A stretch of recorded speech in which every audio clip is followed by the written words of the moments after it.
Toda vez que você é convidado para um casamento, geralmente ali a pessoa fala com que tipo de roupa você vai. Mas alguém já te presenteou com a roupa para ir para um casamento? Quer entender sobre isso? A gente vai aprender isso na lição. Vem comigo.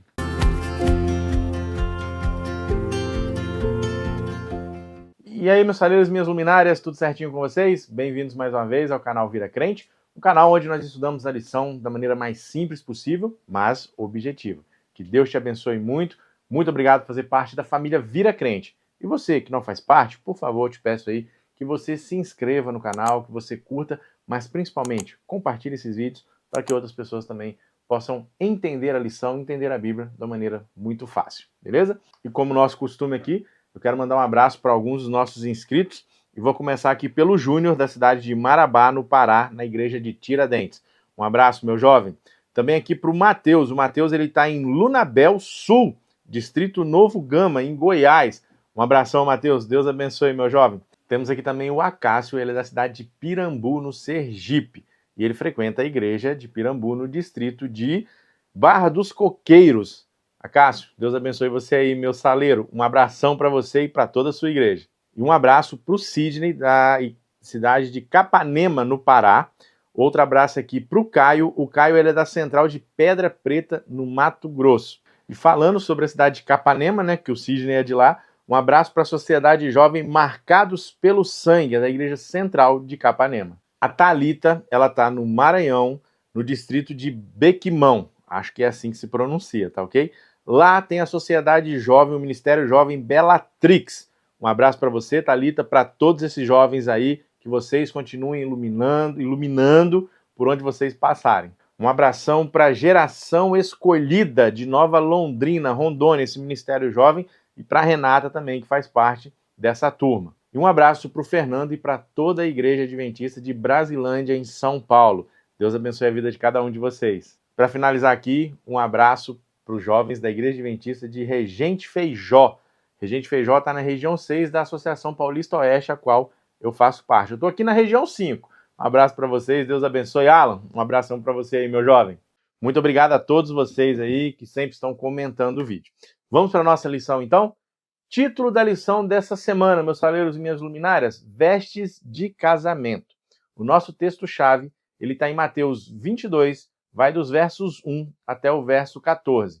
Dá uma lida, tem uma história bacana ali, a gente vai entender essa história agora junto com a tirinha.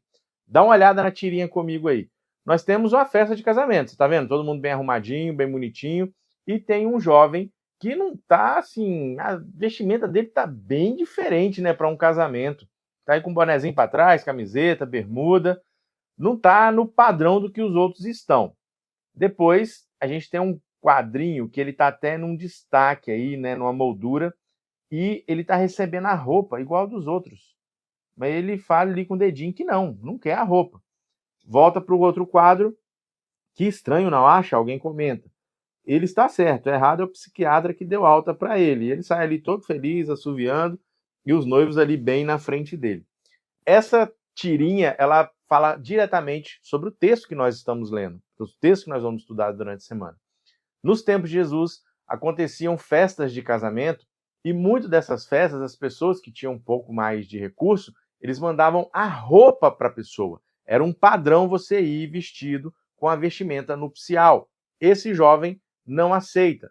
Bom, essa festa de casamento, nós já adiantamos aqui, que é o fim dos tempos. Jesus voltando, nós vamos ter uma grande festa e Jesus está convidando a todos, porém alguns não querem saber desse convite. E por que esse jovem está com a roupa diferente?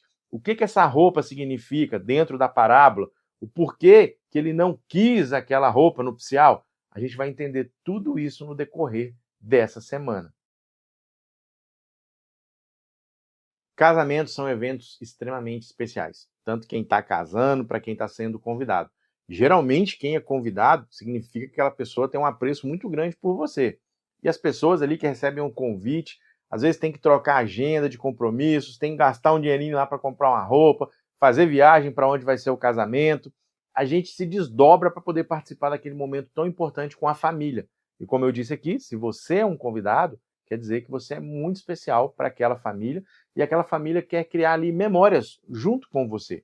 A nossa parábola dessa semana, ela traz ali uma grande festa de casamento do filho de um rei. Rapaz, ser convidado para a festa de casamento do filho de um rei.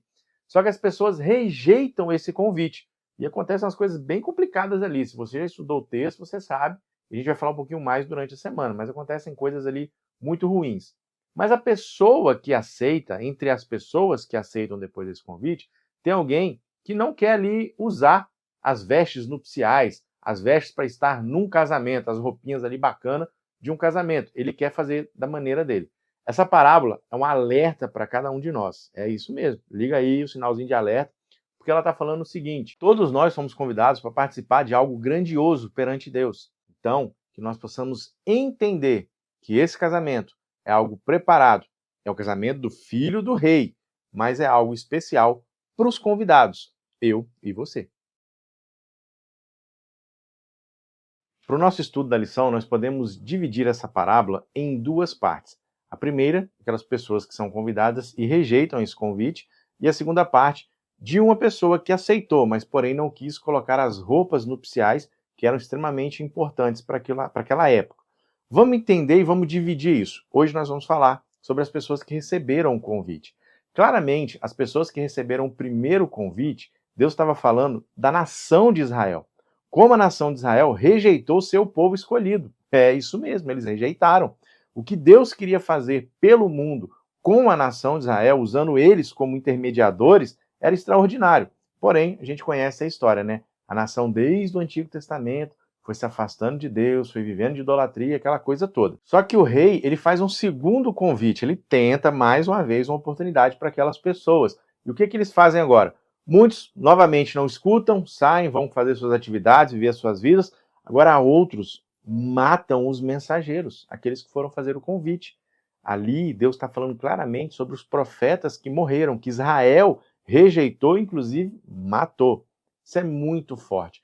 Jesus ali estava na sua última semana de vida, bem próximo do seu sacrifício, e ele sabia que a palavra de Deus, o evangelho, seria aberto claramente para os gentios. Na cultura da época, um convite de casamento era muito importante. Era uma honra. Agora imagina, você receber um convite de casamento de um rei. Não era qualquer casamento, era uma coisa grande. E você rejeitar um convite de casamento era uma coisa assim, muito sem educação. Agora, rejeitar o convite de casamento de um rei claramente estava sendo aberto ali, declarado que era uma traição para o rei. Quando a gente pega a Bíblia, desde sempre, é Deus correndo atrás de seu povo. Um povo escolhido para poder ser usado para levar o evangelho para todo o restante do mundo. Mas os israelitas não aceitam.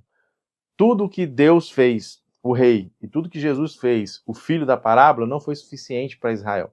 Se nós analisarmos na história do mundo, quantos mártires foram mortos? Na época de Israel, por exemplo, o próprio Estevão, que ali abriu, né, a profecia de que os gentios receberiam a mensagem. Jeremias foi rejeitado a pregação dele. Oséias também, a gente vai falar um pouquinho sobre Oséias daqui a pouco. Mas quantos profetas foram rejeitados? Como as pessoas não aceitam nem o primeiro e nem o segundo convite, o rei, ele abre um terceiro convite para outra categoria de pessoas. E é isso que a gente vai estudar na parte de terça-feira.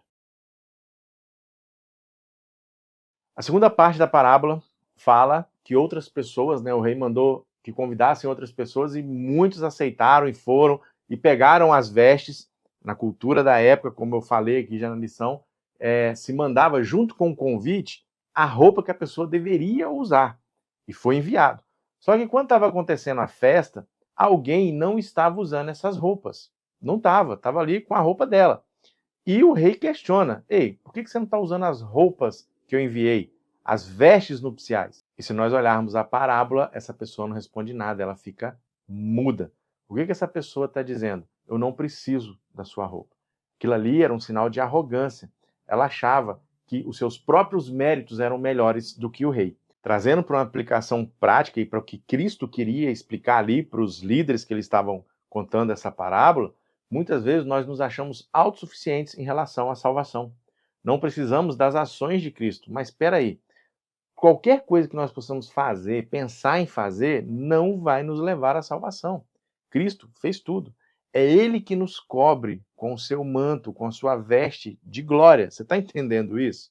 Essa parte ali que acontece dentro da parábola, que essa pessoa é retirada e jogada para fora da festa, é claramente uma alusão ao juízo final das pessoas que acham que estão fazendo algo para Deus, mas estão ali com o seu coração para elas mesmas. Se nós pararmos para pensar, esse negócio de vestes, né, de Cristo nos cobrir com sua glória, desde o começo dos tempos. Olha lá para Adão e Eva. Eles eram revestidos com a glória de Deus. Quando pecaram, eles viram que estavam nus. Aí foram lá e fizeram folhas de figueira, ou seja, eles tentaram colocar a própria justiça deles. Mas aquilo ali não servia, porque o que a justiça deles iria fazer? Então, Deus vem e fala o seguinte, ó, vamos ter que matar um animal aqui e vou fazer roupas para vocês com as peles desses animais. Essa ação estava claramente mostrando o sacrifício de Cristo, que somente Cristo, com o seu sangue, pode nos cobrir com a sua glória. E aí, meu jovem, você aceita que Deus cubra você com as suas vestes da salvação? Isaías fala isso, que ele espera o momento em que Cristo vai cobri-lo com as vestes da salvação. Só depende de você. Você vai ficar querendo resolver a sua vida e fazer as coisas do seu jeito. Pensa nisso. Geralmente estamos acostumados aí a correr atrás das coisas que nós queremos, nos esforçar, pelo menos deveria ser assim. Mas quando alguém traz algo para nós ali de graça, a gente já se assusta, é meio complicado, você desconfia. Existe até uma frase, né? Nada é de graça, nem injeção na testa. Deus me livre, tomar injeção na testa. Mas nós, como seres humanos, queremos resolver as coisas da nossa maneira. Achamos que o nosso esforço faz uma diferença.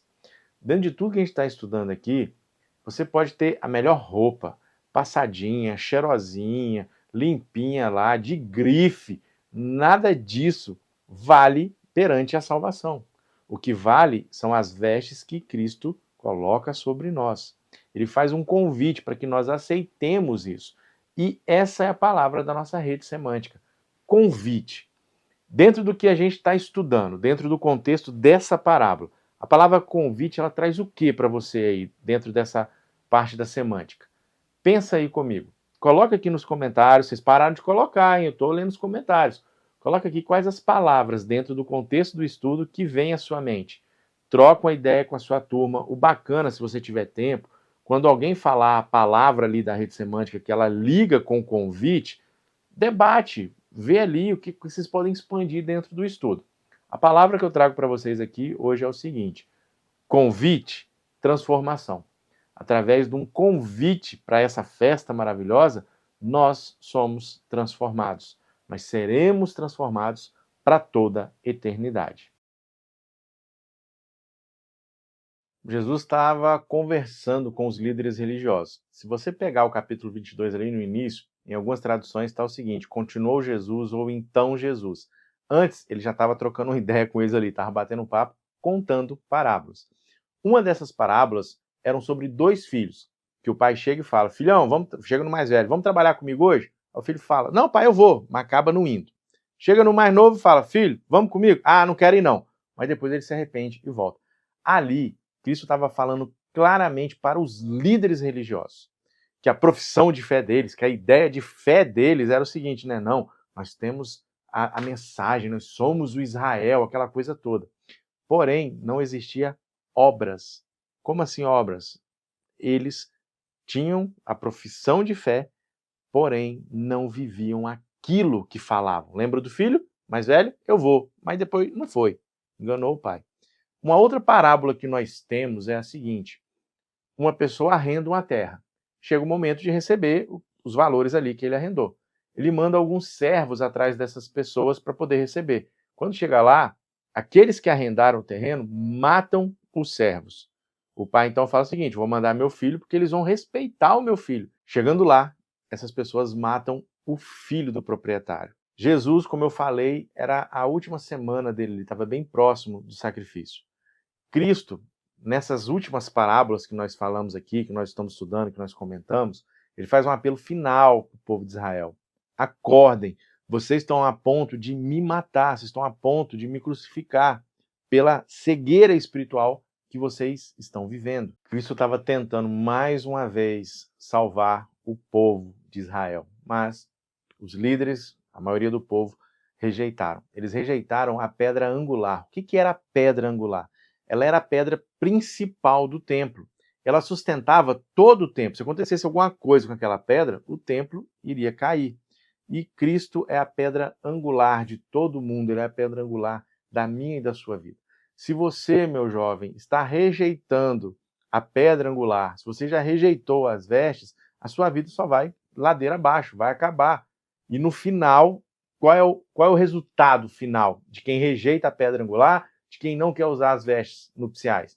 É morte, destruição eterna. A parábola aqui do casamento, ela mostra Cristo tentando reatar, né? Fazendo a ponte com o povo que seria o escolhido. Mas desde o Antigo Testamento, como nós já comentamos aqui na lição, o povo rejeita. Lembra que eu falei de Oséias? Oséias foi uma parábola viva. Deus falou que eles casassem com Gomer. Gomer, a gente não fica muito claro se ela era realmente uma prostituta. O que coloca ali é que, algumas pessoas defendem que ela era prostituta. O que coloca ali é que ela cometeu adultério. E Oséias vai atrás dela. Oséias é Deus atrás do povo de Israel que comete adultério. O que é esse adultério dentro da parábola viva que era a vida do profeta Oséias? O povo de Deus se contaminando com outros costumes, com outros deuses.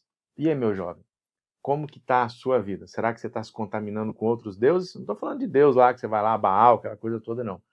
Os deuses da televisão, do Instagram, etc., que podem estar tirando a sua visão, o seu convite de casamento.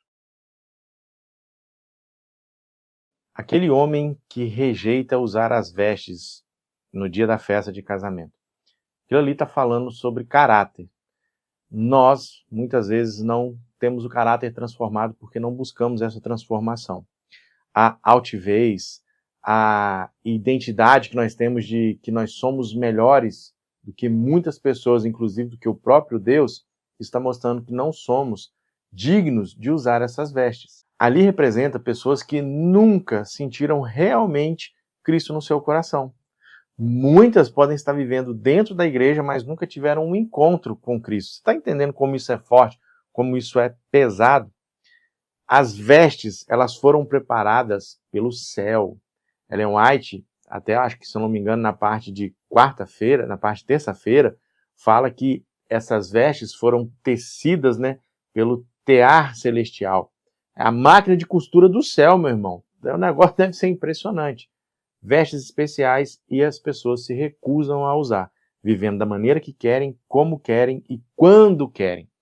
Eu e você, como jovens adventistas, talvez não estou tão jovem quanto você que está me assistindo, mas nós temos que entender que Cristo preparou um banquete especial. Deus, o Rei, preparou um banquete especial para a festa de casamento, para o encontro de Cristo conosco, os convidados, dentro da Nova Jerusalém. E é tão especial que a Bíblia destaca um banquete assim gigantesco, algo como nunca se viu em toda a humanidade. Agora depende de você, meu jovem, depende de mim, se nós aceitamos essas vestes ou se nós vamos recusar. Será que nós estamos matando as pessoas que estão trazendo os convites? Mas como assim, Beto? Eu não estou matando ninguém não, pelo amor de Deus. Mas quantas vezes alguém chega para você, enviado por Deus, para te dar um toque, para falar algo ali, para mostrar algo, para melhorar a sua vida espiritual, e você não escuta? Simbolicamente, você pode estar matando ali quem está trazendo o convite para você. Talvez essa lição que nós estamos estudando seja um convite para você acordar, olhar para o caráter que você tem hoje e tentar moldar esse caráter perante Cristo. Quando você vai a Cristo, você vai ter essas vitórias no sangue de Cristo. Meu jovem, que Deus possa realmente te abençoar, meu saleiro, minha luminária, que vocês possam ser revestidos pelas vestes nupciais que Cristo preparou para cada um de nós. Deus abençoe, uma ótima semana e até semana que vem. Um abraço, fui.